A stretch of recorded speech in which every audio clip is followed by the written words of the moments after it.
Muy buenas tardes. Gracias por estar con nosotros una vez más en esta programación en español del Canal 17. Les saluda Pedro Corzo, periodista de Radio Martí. Recientemente, hace muy pocos días, el presidente Barack Obama tomó juramento por su segundo mandato y comentaba como invitado de hoy que sí era muy frecuente en la historia de que un presidente en un mismo mandato tuviera que jurar en dos ocasiones. El presidente Obama tuvo que jurar el domingo y juró el lunes. Y él me decía que termina el mandato oficial el día 20 a las 12 del día, que el presidente tenía que jurar el mismo día para respetar la institucionalidad, aunque la ceremonia fuera un día después, porque si no se creaba un vacío de poder. ¿Qué diferencia con Venezuela? Bob Macaulay, nuestro invitado de hoy. Buenas tardes. ¿Qué diferencia con Venezuela, donde el presidente no juró el 10 de enero, que era cuando tenía que jurar? Sí. Y técnicamente, para cualquier jurista, creo yo, pues no hay presidente en Venezuela. Correcto, sí. En nuestro país se respetan las leyes, las instituciones, y esa ceremonia fue algo para ser muy orgulloso como ciudadano de este gran país.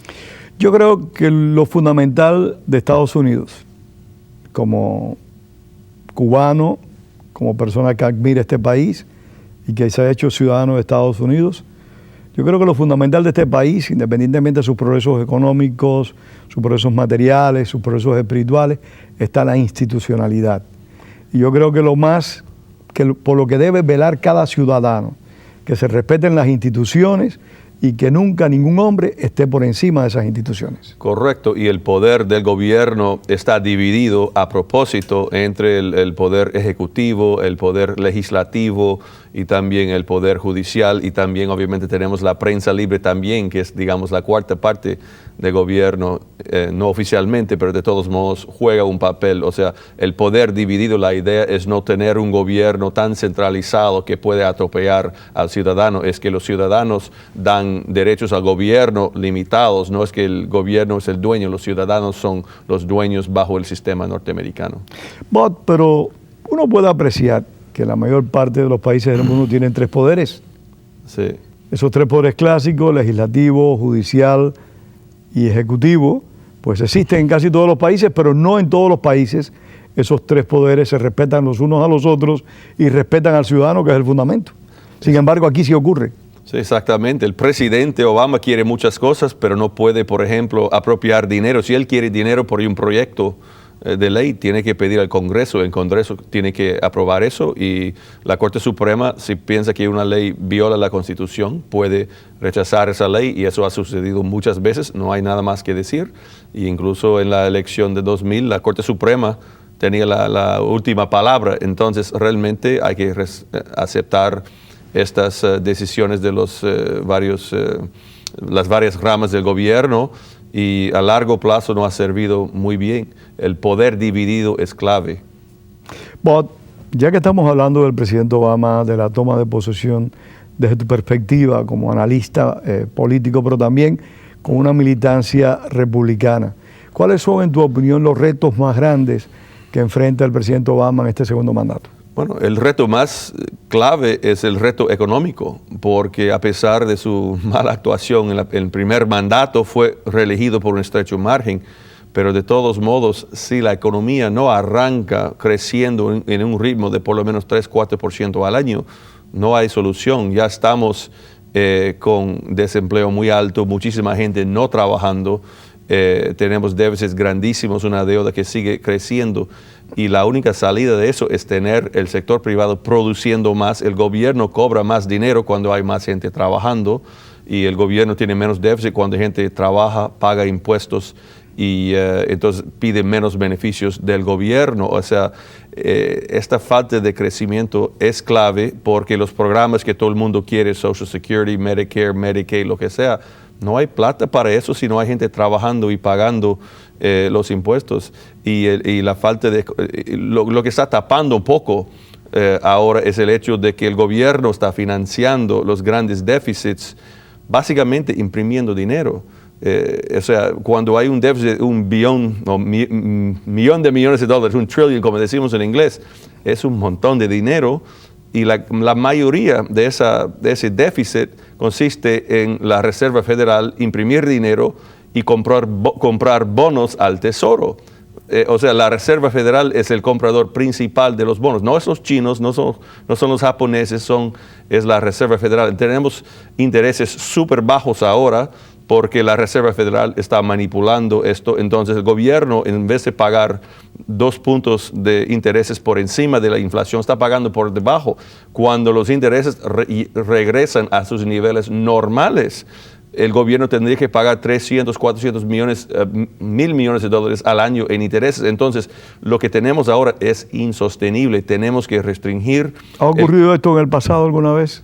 Esta situación que tú describes de que el gobierno se está prestando a sí mismo, se debe cobrar intereses a sí mismo, que la Reserva Federal está imprimiendo dinero a voluntad. ¿Esto ha ocurrido en el pasado?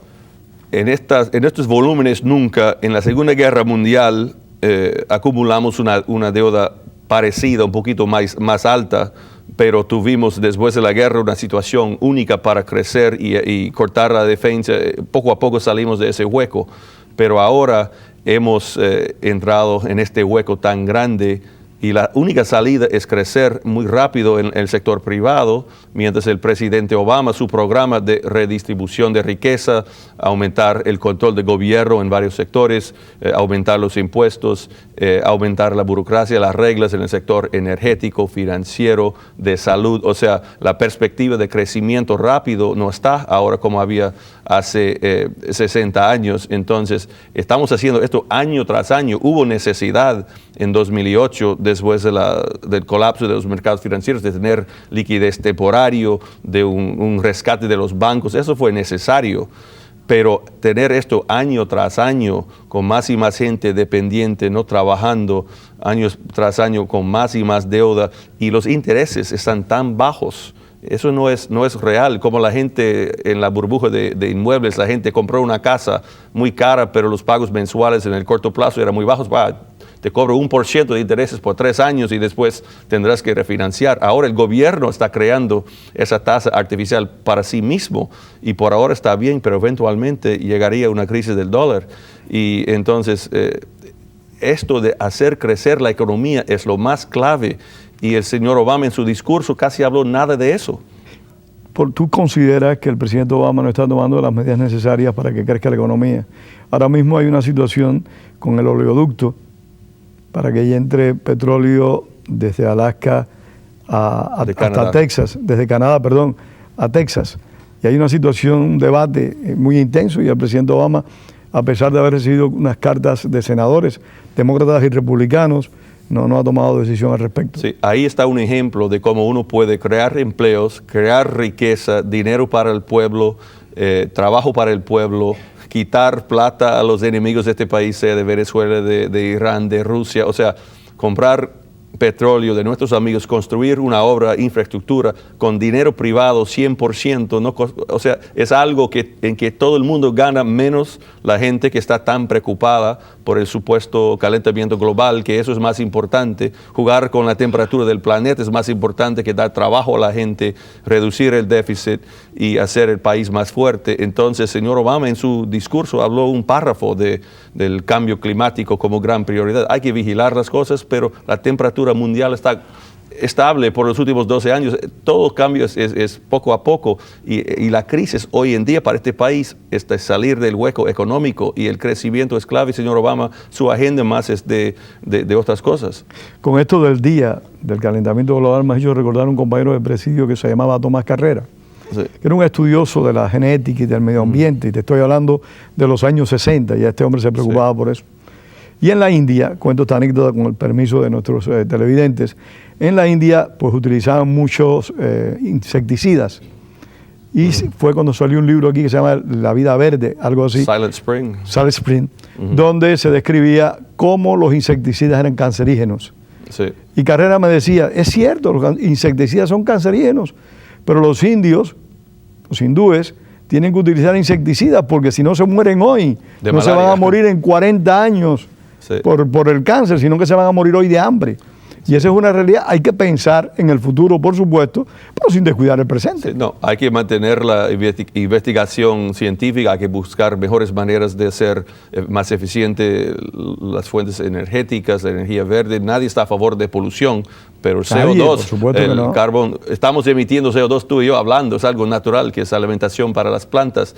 Entonces, la gente tiene que trabajar, tiene que comer, hay que mantener este gran país, hay que salvar este gran país, y no hay ninguna crisis climática. La temperatura global está estable, los modelos de Al Gore de hace 2 años no han salido a la realidad. O sea, tenemos que ser calmados y buscar resolver problemas. Para ayudar a la humanidad es mejor dar agua potable a la gente, es más importante que hacer lo que están haciendo con esto.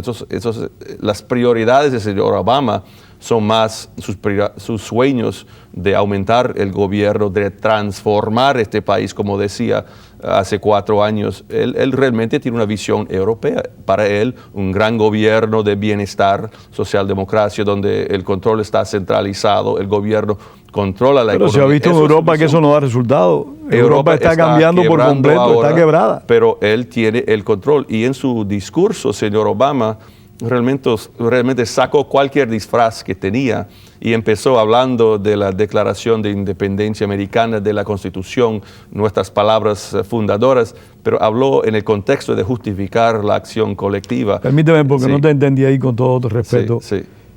¿Tú quieres decir que el presidente Obama en el discurso, en esta segunda oportunidad, dijo cosas que reflejaban algo contrario a lo que dijo hace 4 años atrás? No, hace 4 años atrás dijo que vamos a transformar fundamentalmente Estados Unidos, no reformar. Este país siempre necesita reformas en varias áreas. No transformarlo. Pero transformar es cambiar de lo que es para otra cosa, y lo que él quiere transformar este país. ¿Y qué es lo que dijo ahora?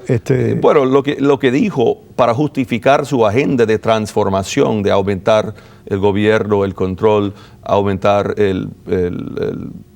los beneficios a la gente, los controles al sector privado. Él decía de que las palabras, por ejemplo, el derecho a la vida, libertad y búsqueda de felicidad, esas palabras él distorsionó para justificar de que no se puede ser feliz sin tener cuidado médico. O sea, la Constitución, la Declaración de Independencia da al individuo el derecho de buscar sin garantía de resultado ciertas cosas, y ese progreso que hemos tenido por siglos ha sido impresionante, y él piensa que él trata de justificar hacer cosas que los fundadores nunca habrían aceptado, pero usando esas propias palabras. Usó las palabras de Abraham Lincoln, o sea, trató de usar la tradición norteamericana para justificar una visión europea. Ahora, ¿tú consideras que el presidente Obama del año 2013 es diferente al presidente Obama del 2009? ¿Considera que es un hombre con una agenda mucho más específica, con proyectos más claros, con intenciones más definidas de qué se debe hacer en Estados Unidos? ¿Considera que el cambio que está produciendo en el gabinete tiene objetivos de hacer concreto sus planes de gobierno? Bueno, él es el mismo hombre, tiene 4 años de experiencia, siempre ha tenido la misma agenda, pero ahora que ha sido reelegido, él puede sacar el disfraz, digamos, y ser más abierto en sus intenciones. Él es un hombre incremental. Él sale de la izquierda americana de los años 80, los socialistas de esa época, cuando se cambió de la idea de revolución hacia incrementalismo. O sea, hay que hacer poco a poco, buscar sectores donde se puede tomar control. Lo que en América Latina decimos evolucionistas. Correcto.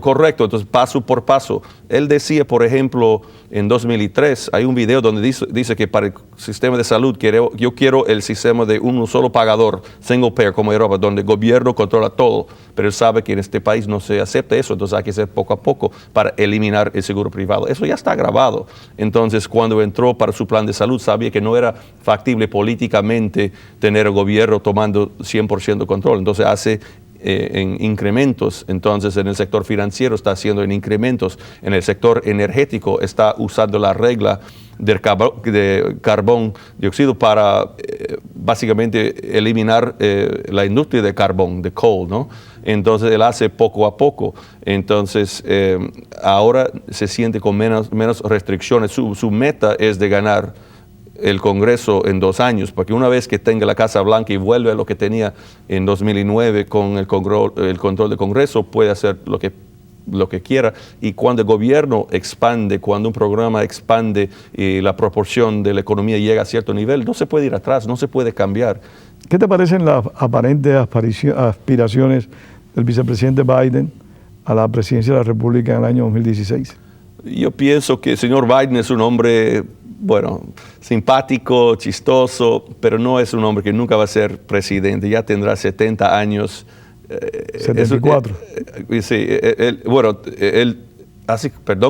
ya tiene casi 70 ahora y tendrá 74. Este hombre, Biden, bueno, es una diversión, a él le gusta. Ese hombre no es al nivel necesario para ser presidente.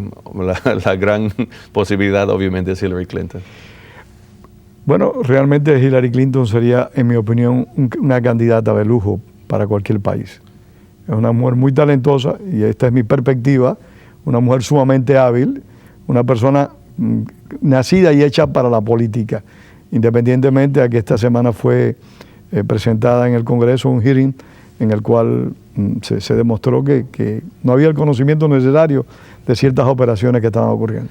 Bueno, ella se defendió. Muy bien. Sí, tenía que defenderse y salir de este problema. Ella tomó sus golpes y látigos, ¿no? Y ya sale más o menos purificada para la campaña. Entonces, fue muy enérgica, estuvo muy a la altura. Claro que sí, no hubo un fiscal, un abogado haciendo las preguntas como deberían haber sido. Una serie de congresistas, cada uno hablando 5 minutos.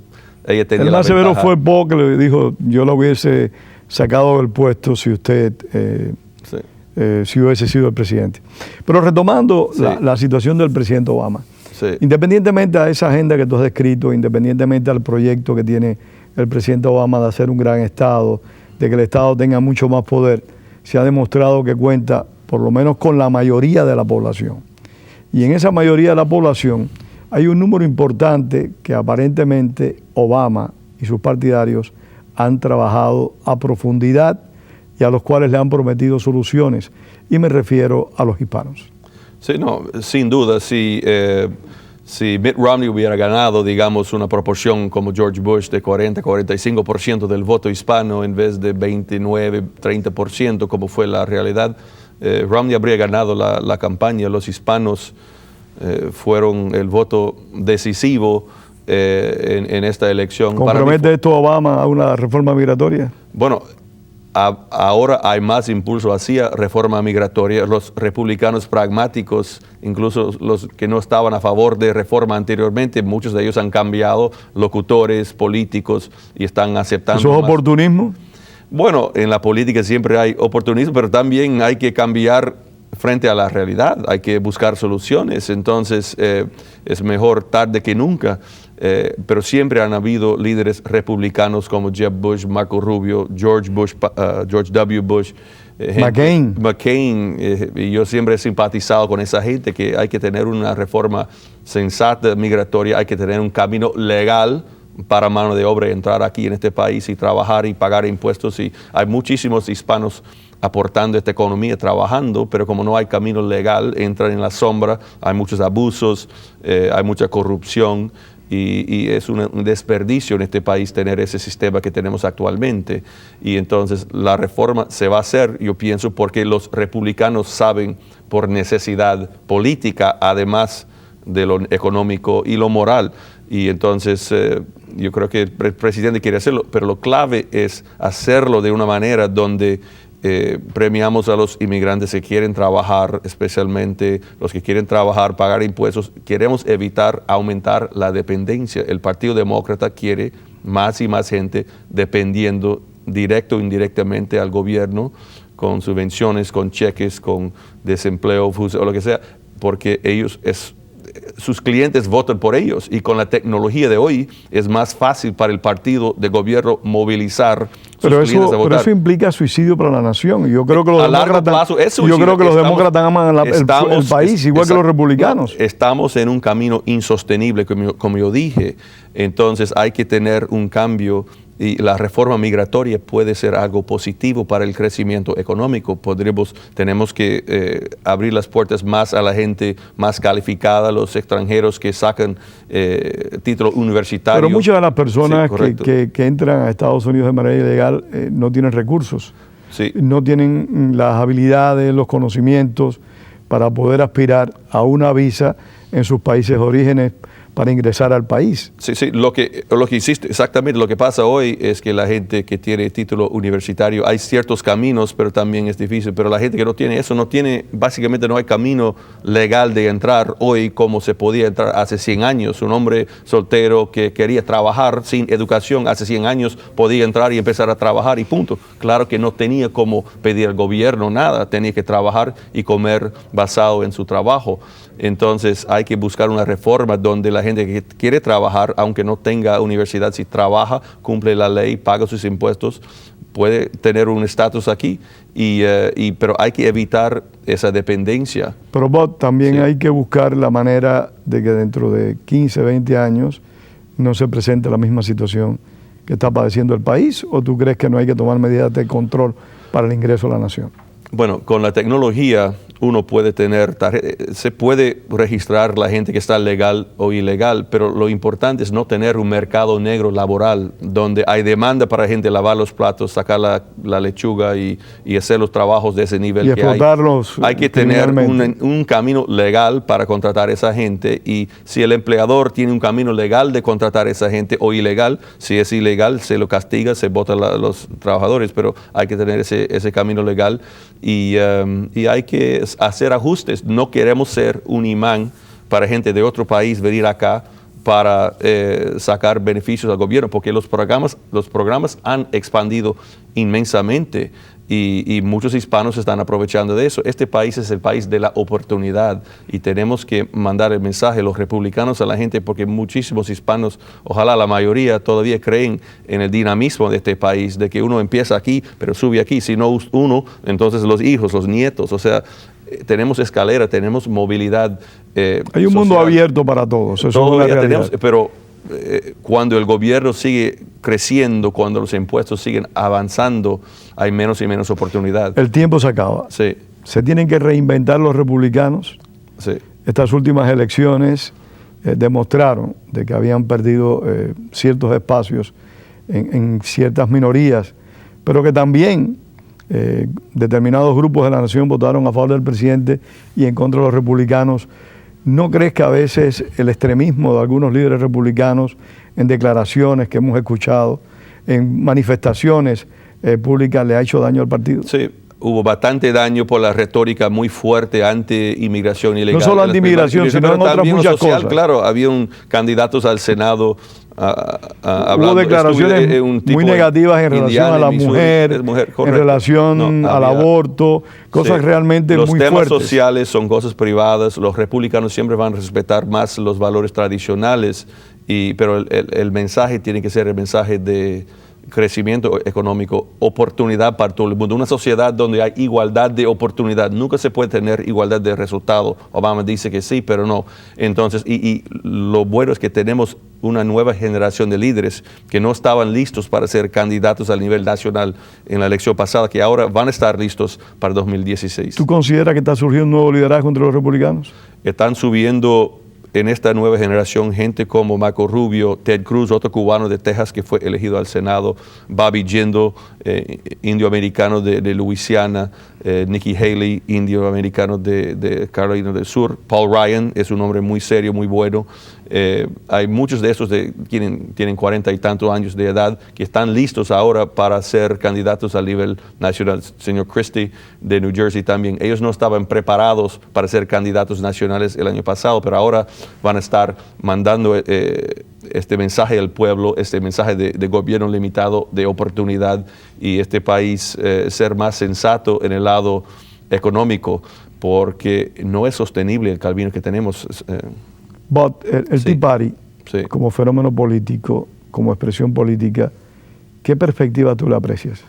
Bueno, el mensaje del Tea Party respecto a la importancia de restringir el crecimiento del gobierno y respetar la Constitución y los derechos del individuo, el Tea Party hizo un gran papel, especialmente en 2010, en frenar a Obama retomando control de la Cámara de Representantes, pero la búsqueda de perfección puede ser dañino al progreso porque, bueno, 80% de algo es mejor que 100% de nada y la idea de tener un cambio tan radical que una gente desea no se puede. O sea, hay que trabajar dentro del sistema, hay que hacer progreso incremental en reducir el gobierno. No se puede de repente golpear y cortar 10% del gobierno. Hay que restringir la tasa de crecimiento del gobierno. Hay que hacer un mejor balance entre el sector privado y público.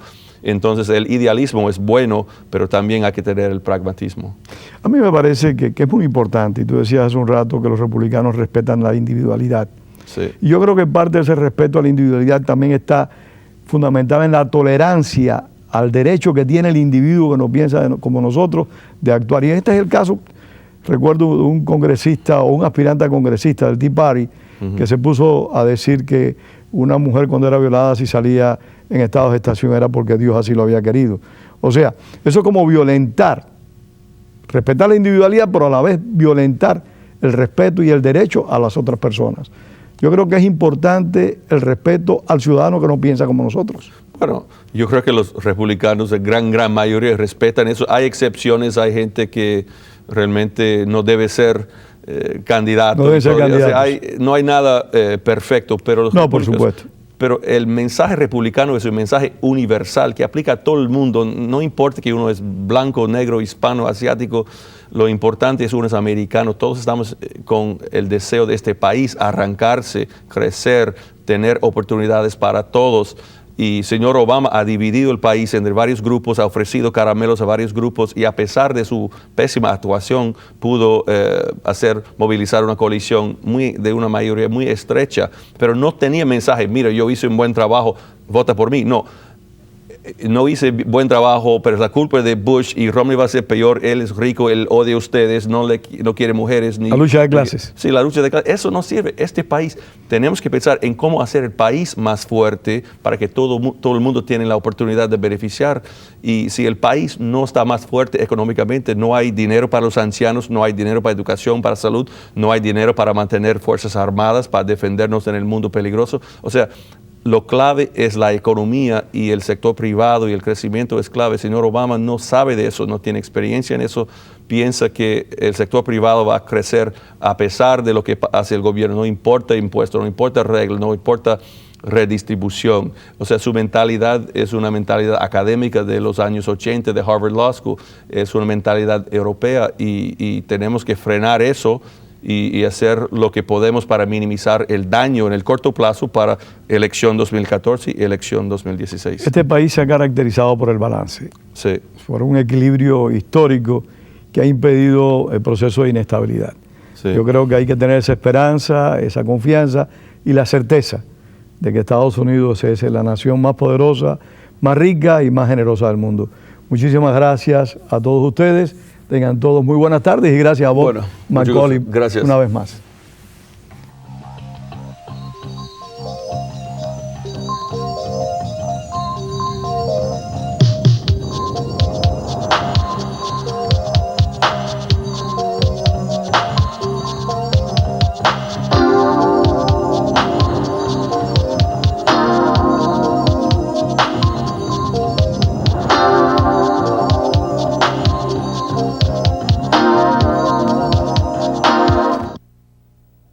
Estar conectado al Internet es importante. Estar conectado le ayuda a aprender. Estar conectado puede ayudar a conseguir un trabajo. Estar conectado puede ahorrar dinero. Estar conectado mantiene su participación. La Escuela Pública del Condado de Miami-Dade le insta para conectarse.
Buenas noches, televidentes. Aquí, como todos los primeros domingos del mes, su programa Ante Usted.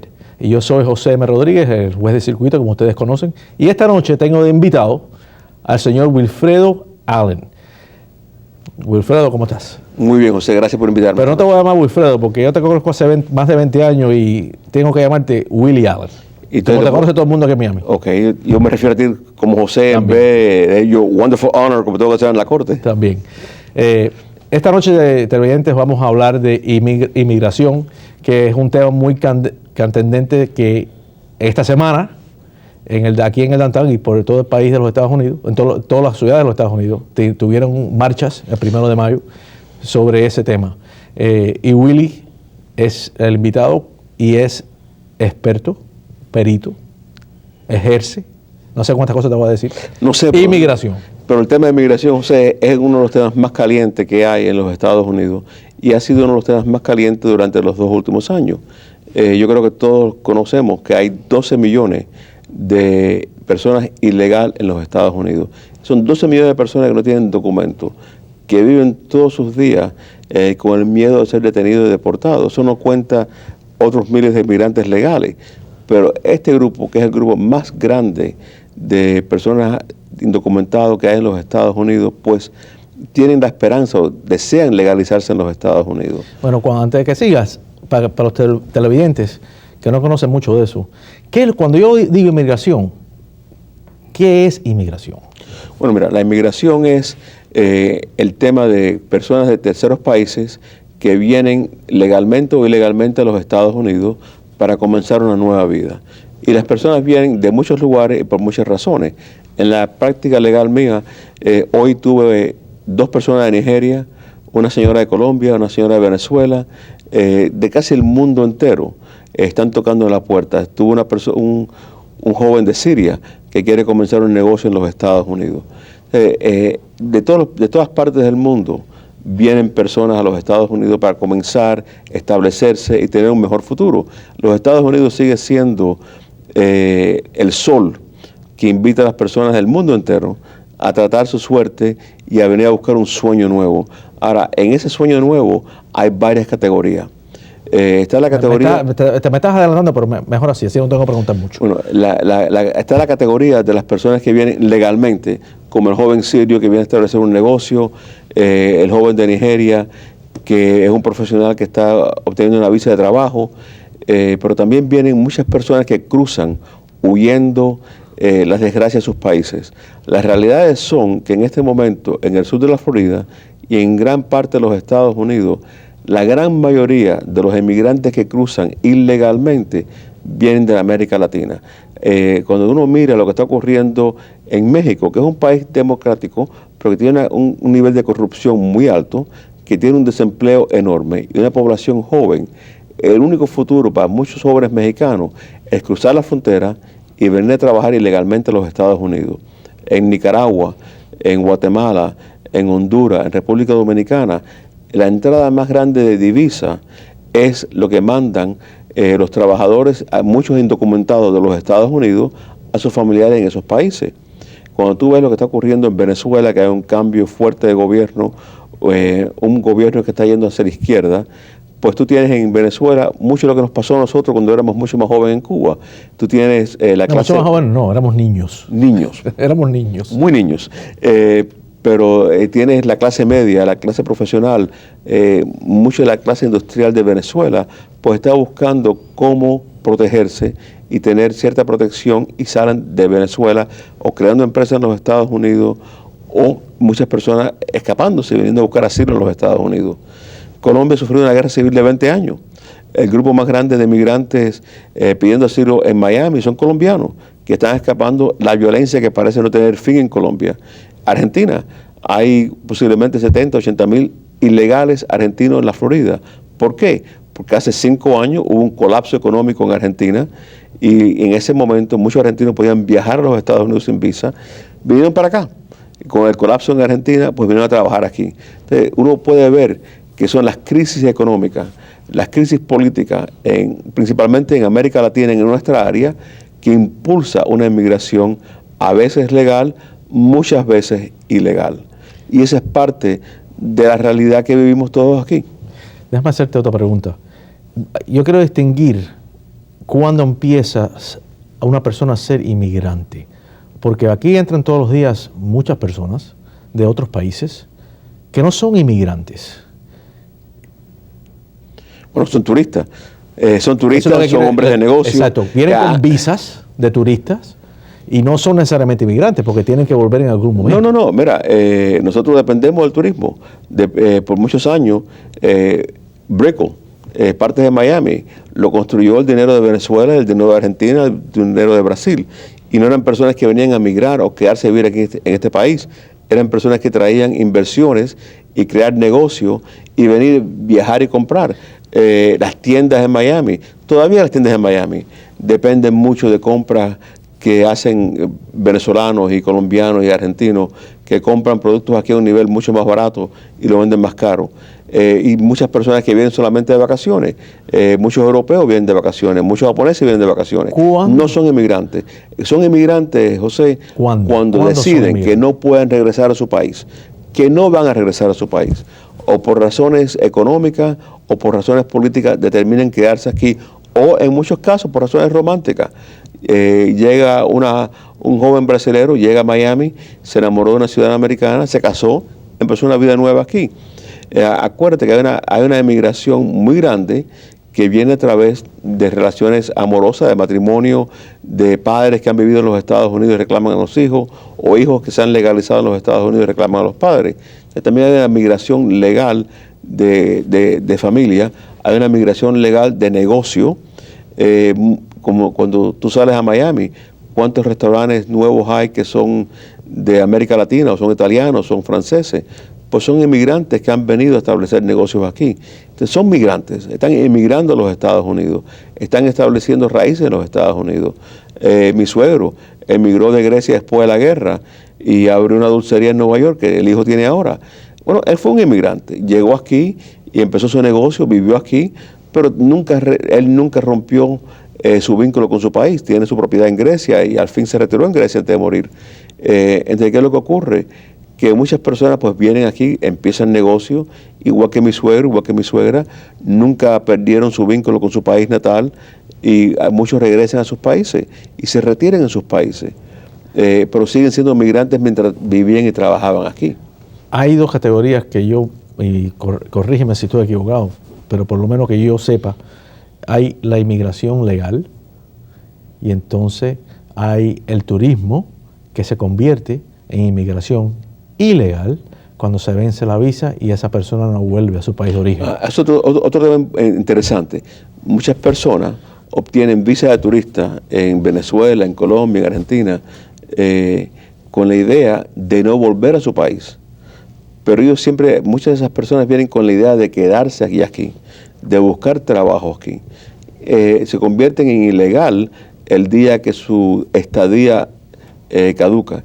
La mayoría de las personas le dan 6 meses para estar en los Estados Unidos, comprar, gastar, vivir aquí por un tiempo. Después de 6 meses tienen que regresar a sus países.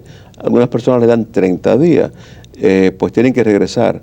Muchas personas vienen con visa de estudiante y vienen a estudiar aquí.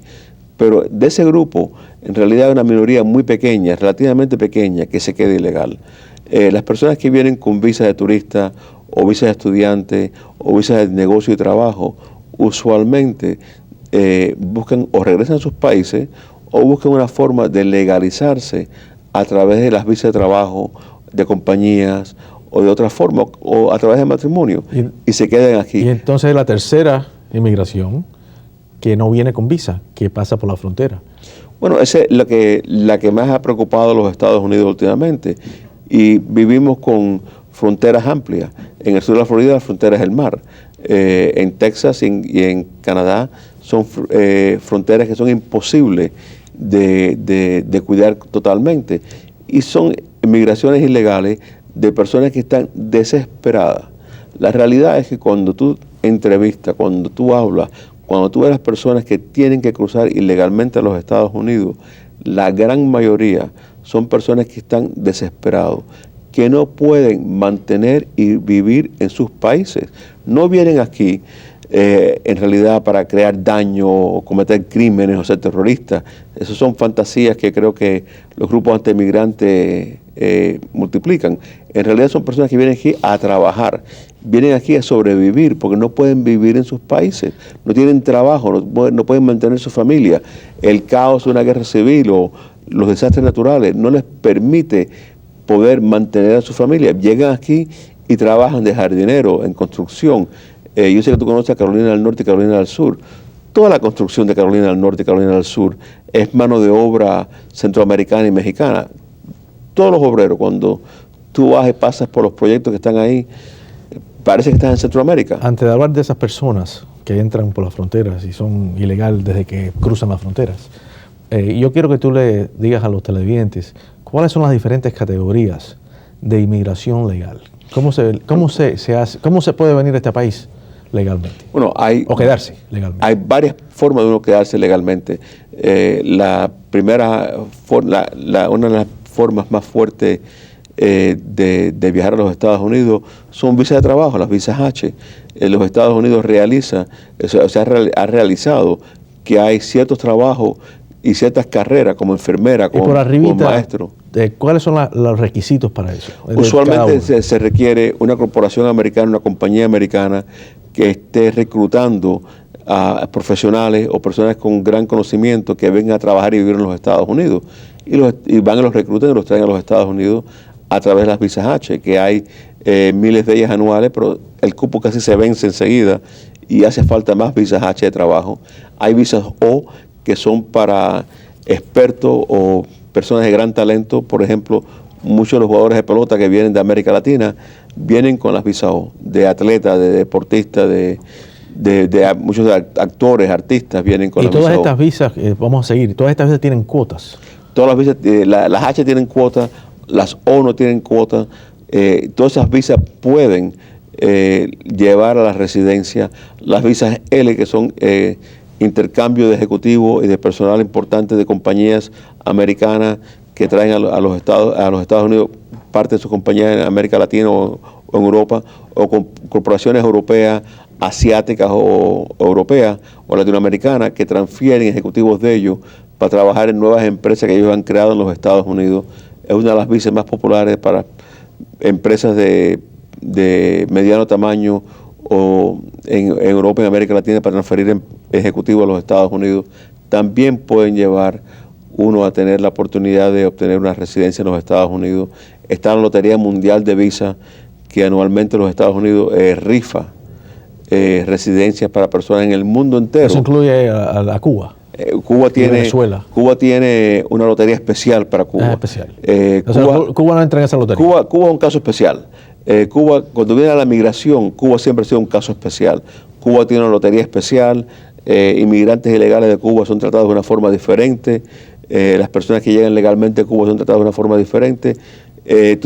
Cuando tú miras la ley de inmigración de los Estados Unidos o tú miras el trato de los inmigrantes de los Estados Unidos, está el resto del mundo y está Cuba.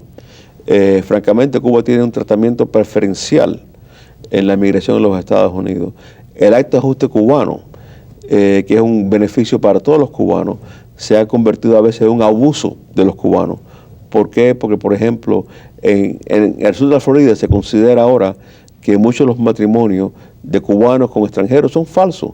¿Por qué? Porque si tú acabas de llegar de Cuba ahora y tú obtienes tu residencia bajo el ajuste cubano y conoces a una chica de Chile y ella entró legalmente a los Estados Unidos, bueno, la joven chilena, después de un año y un día de haberse casado contigo o de haber estado en los Estados Unidos un año y un día, se casa contigo, también puede obtener su residencia bajo el ajuste cubano. Automáticamente. Tiene que aplicar.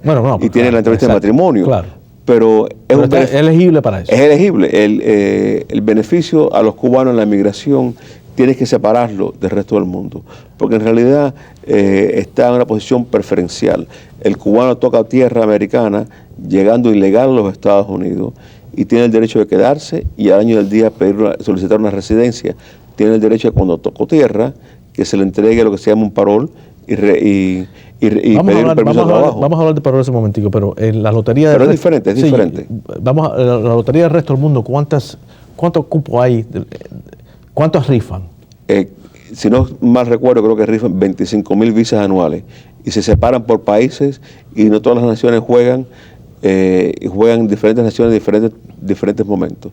Pero hay una rifa y hay una forma diferente de personas que no van a calificar para la visa L o para la H o para la o que no tienen familiares que lo puedan reclamar a los Estados Unidos. ¿Y cuáles son esas visas de familiares? Las visas familiares, primero está la visa de esposo a esposa.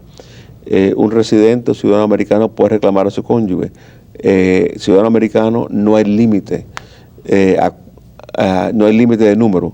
Es una visa inmediata donde puede reclamar a su cónyuge y a los hijastros que tiene. Puede también reclamar a sus padres, a los hijos mayores de edad, hijos casados. Ya hijos mayores de edad, hijos casados, caen en categorías de número y tienen largas esperas. Los hermanos tienen una larga espera, pero pueden reclamarlo. Los residentes pueden reclamar hijos menores de edad o hijos solteros y pueden reclamar a los cónyuges.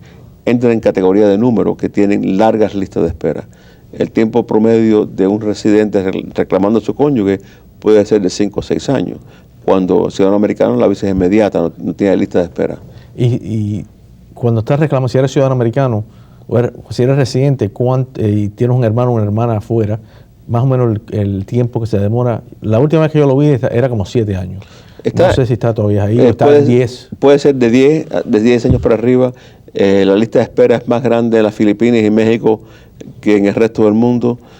Todo depende de qué país estén viniendo, pero en promedio sería de 7 a 8 o 9 años. ¿Y qué otras visas hay para los extranjeros? Bueno, las que habíamos discutido, las de trabajo. Las de trabajo. Pero después, las que hemos discutido, ¿hay más? No, eso es lo que existe. Eso es lo que existe en este momento. Personas pueden...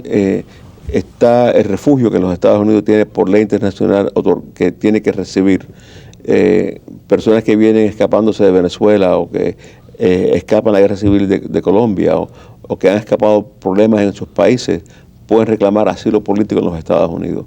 Explícanos el asilo político. ¿Cómo se da el asilo político y qué es lo que tiene uno a alegar para buscar el asilo político? El asilo político, tú como juez sabes que es diferente a lo que tú ves en la Corte Criminal o en la Corte Civil. En la Corte Criminal es el gobierno que tiene que demostrar la culpabilidad de la persona. En el asilo es algo como la Corte Civil. El demandante, el que está pidiendo, que es el extranjero, tiene que demostrarle al juez de migración o al oficial de migración que hay una posibilidad más allá de un poquito, que sea perseguido en su país por su raza, por su religión, por ser miembro de un grupo en particular, por su opinión política. Entonces, ¿qué es lo que ocurre? Que la persona tiene que demostrar que la persecución que ha sufrido en su país, lo mal que le ha ocurrido, ha sido por una de esas 5 categorías. Pero es un nivel bastante alto de demostrar. Y no es fácil, no puede ser, me cae mal Chávez, no quiero estar con Chávez, o los ciclos bolivarianos me estaban molestando. Tiene que ser que el gobierno del país tuyo o un grupo del país tuyo te había identificado por ciertos detalles y te estaban persiguiendo por esas razones. Y un nivel, y no solamente es molestar, es perseguir, es prevenirte la habilidad de trabajar, la habilidad de tener cierta libertad, la habilidad de poder expresarte. Y la persecución tiene que ser directa y tiene que ser fuerte, tiene que tener, hasta cierto punto tienes que tener tu libertad o tu seguridad en jaque. No es fácil. Déjame preguntarte, en el país de Colombia hay las guerrillas, por supuesto, y hay los paramilitares, que no son las guerrillas, no se identifican con las guerrillas. Correcto, la oposición de la guerrilla. Exacto. No quiero mencionar nombres de guerrillas, pero los paramilitares y las guerrillas. Si tú estás perseguido, no por la guerrilla, pero eso viene siendo más político. Bueno, los paramilitares también te persiguen por razones políticas. Sí, pero si te persiguen por razones financieras en vez de políticas, bueno, el problema es que es una mezcla, José, porque muy pocas veces te van a perseguir solamente por razones económicas. La economía, la política, el grupo social tuyo, tu nacionalidad, tu religión, todo está involucrado en la persecución que ocurre. La persecución, si tú miras los casos de Colombia, y Colombia, por ejemplo, es el país que más asilo recibe en esta área. Y el grupo más grande de personas pidiendo asilo político en este momento son colombianos. Y un número bastante un número bastante elevado ha recibido asilo político en los Estados Unidos. Y de las personas que reciben asilo político han sido perseguidos por la guerrilla y han sido perseguidos por los paramilitares, y ciertos de ellos han tenido problemas con el gobierno. Entonces, ¿qué es lo que ocurre? Es lo que la persona estaba haciendo. Un líder laico de la Iglesia Católica y que estaba promoviendo grupos de la paz puede ser perseguido igual por la guerrilla que por los paramilitares. Trabajadores sociales en el campo de Colombia, trabajadores de derechos humanos en el campo de Colombia van a ser perseguidos por ambos grupos y no van a tener la protección del gobierno. Porque parte de la razón por la cual muchos colombianos pueden obtener el asilo es que no solamente es el gobierno que persigue, pero pueden ser grupos que el gobierno no puede controlar o no quiere controlar. En el caso de Colombia, es posible que el gobierno no quiera totalmente controlar a los paramilitares, pero sin duda alguna no pueden controlar la guerrilla.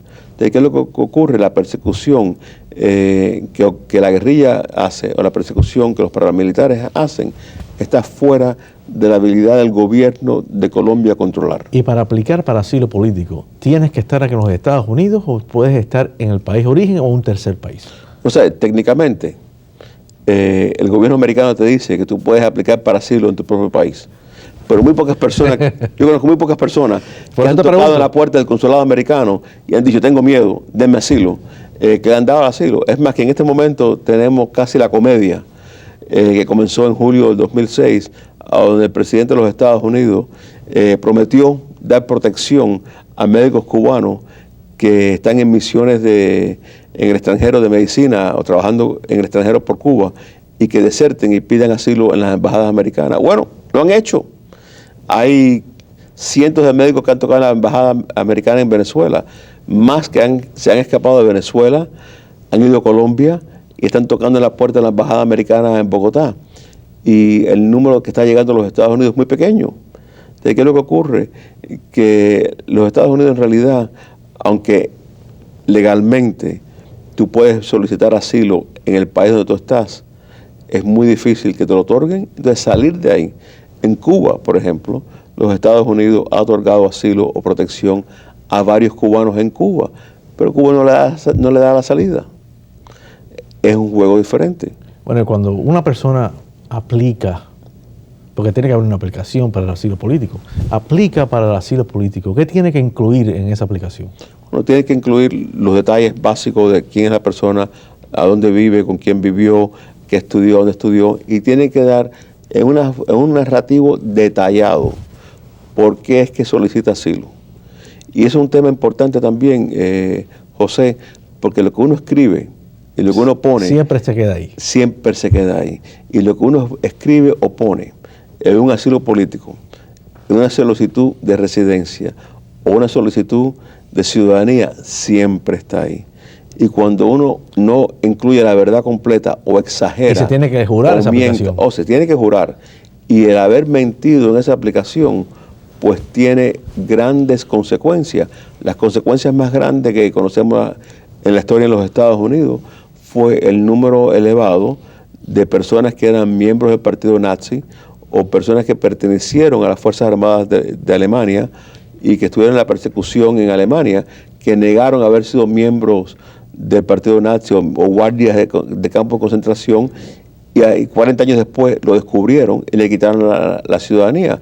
En Miami tuvimos el caso de un señor que había sido enfermero en Mazorra y era ciudadano americano, y trabajando como enfermero en Miami, una de sus víctimas en Mazorra lo reconoció y lo reportó, y estaba en el proceso de perder su ciudadanía por haber mentido en la ciudadanía cuando murió, pero lo pusieron a él en un proceso de quitarle la ciudadanía.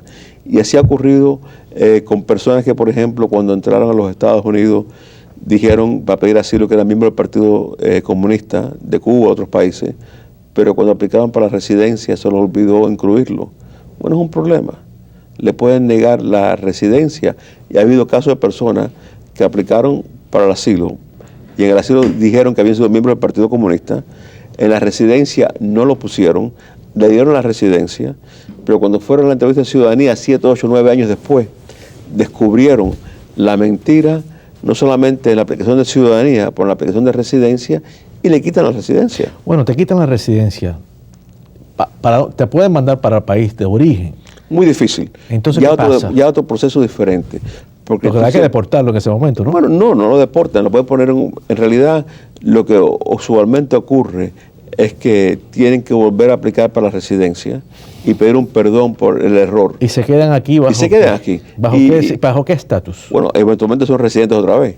¿Y mientras? Mientras están solicitando la residencia de nuevo. ¿No le dan un parol? Le pueden dar un parol o los pueden poner en deportación. Y en deportación pueden renovar otra vez su petición de residencia. Aparte de quitar la residencia o quitar la ciudadanía, ¿eso no es contra la ley? Es contra la ley. Si tu pregunta es si te pueden mentir en la aplicación te pueden encauzar en un delito criminal en la Corte Federal, lo pueden hacer. Tú eres juez. Tú sabes que la ley incluye muchos crímenes que no son llevados a los tribunales todos los días. Enforzados. Y no son enforzados. El delito particular de haber mentido en una aplicación y haber sido llevado a un tribunal criminal por el acto criminal, muy pocas veces. Los nazis, por ejemplo, no les llevaron a un tribunal criminal por la mentira de haber dicho que eran nazis o que no era, por no haber dicho que eran nazis y habían perseguido a los judíos en Alemania o en Polonia. Le quitaron la ciudadanía y los deportaron a Polonia o a Israel o a Yugoslavia, pero nunca los encausaron en los Estados Unidos por el delito criminal de haber mentido. Entonces, en la aplicación. Lo que estoy diciendo es que no es una cosa que es común, es una excepción. Es una excepción. Yo creo que lo hacen. Yo creo que lo hacen en ciertas causas a donde hay otros intereses más grandes que el mero delito criminal. Yo creo que puede servir otros intereses del Ejecutivo, que es el que determina al final del día si va a encausar o no encausar a una persona. Háblame un poquito del parol, porque el parol no se otorga siempre, se otorga solamente en ciertas ocasiones. ¿Qué es un permiso para qué? Bueno, el parol es algo que en realidad tiene que ver más con el tema cubano. El parol es el documento que le dan a los cubanos que entran ilegal a los Estados Unidos. Si tú cruzaste la frontera por México, has llegado en barco y tocaste tierra, ahora, bajo las nuevas reglas que existen, te dan un parol. Ese parol te permite obtener tu permiso de trabajo, obtener documentos para vivir en los Estados Unidos legalmente durante el año del día que tienes que esperar para solicitar tu residencia. Es que nos queda poco tiempo. Cuando te dan el parol, ¿te dan permiso de trabajo? No, te dan el parol. Eso te da el derecho de solicitar el permiso de trabajo. Entonces tienes que solicitar el permiso de trabajo y eso es renovable. ¿Por cuánto tiempo te lo dan? El permiso de trabajo siempre es por un año. Los parol, la mayoría que te dan es por un año también, porque te están dando el tiempo suficiente para que llegue el año y el día y puedas solicitar tu residencia bajo el acto de ajuste cubano. O sea, el parol es algo especial para los cubanos. Y el parol que le dan ahora a los cubanos que entran ilegal es algo que ocurrió después del acuerdo migratorio del año 95 entre el gobierno americano y Cuba, y algo que ocurre desde el año 99, cuando la comisionada de migración ordenó que se le diera parol a los cubanos que entraban ilegal. Antes del 99, si tú eras balsero o cruzabas la frontera, no tenías derecho a parol. Bueno, se nos ha acabado el tiempo, Willy. Te voy a invitar porque muchos temas, la deportación quiero tocarla en un futuro contigo, porque muchos televidentes están también interesados con eso. Y ya, televidentes, nos vamos esta noche. Hasta el próximo domingo, ante usted.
Bienvenidos, queridos televidentes, a su programa Entérese.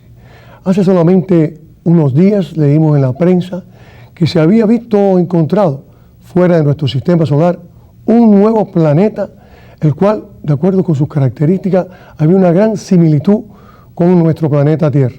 Y para informarnos sobre él y, por supuesto, quitarnos esa preocupación o preocuparnos mucho más ante la posibilidad de que la Tierra tenga otro planeta igual a ella, aquí hemos traído hoy a nuestro astrónomo oficial, al señor Orlando Chirino. Bienvenido a nuestro programa, profesor. Gracias por la invitación. Efectivamente, como estábamos diciendo ahora, a todos nos ha preocupado la noticia esta de que hay la posibilidad de un planeta en otro sistema solar con características iguales a nuestras. ¿Cuánto hay de verdad en eso? Efectivamente, estamos hablando de un descubrimiento que fue anunciado la semana pasada y es el descubrimiento de un planeta extrasolar o un exoplaneta, que es un planeta que no pertenece a nuestra estrella, que es el Sol, y que este planeta pues fue descubierto de una manera muy interesante, muy peculiar, y se conoce con el nombre de Gliese 581c, es el nombre del planeta. ¿Y por qué ese nombre de Gliese 561c? Bueno, ¿Cómo surge eso? El nombre de Gliese 581c es porque este planeta pertenece a una estrella que se llama Gliese 581. Gliese es el apellido de un astrónomo alemán que hizo un catálogo de más de 3.000 estrellas cercanas a la Tierra. Y cuando se dice cercanas a la Tierra, en este caso el catálogo comprende estrellas que se encuentran a menos de 80 años luz de distancia. Este catálogo se hizo y este catálogo se reformó. Según se han ido encontrando más estrellas, se ha ido reformando y el catálogo ahora tiene casi 4.000 estrellas. Y el nombre de Gliese es porque es el nombre de él, del astrónomo que hizo el catálogo. Y de estas casi 4.000 estrellas, la estrella a la cual este planeta pertenece, este planeta recientemente descubierto, es la número 581. Entonces, esa es 581c. Y la letra C, la estrella es Gliese 581, y la letra C es porque ya en esa estrella se han descubierto 3 planetas. Y este tercer planeta, el último que se descubrió, se le asigna la letra C. Es importante aclarar que se han descubierto más de 220 planetas extrasolares. O sea, pero este es hasta ahora el más interesante. Profesor, ¿y eso está dentro de la misma galaxia nuestra, donde está nuestro sistema solar, o está en otra galaxia? Está dentro de nuestra misma galaxia, en la Vía Láctea, porque la distancia a la que está de nosotros desde el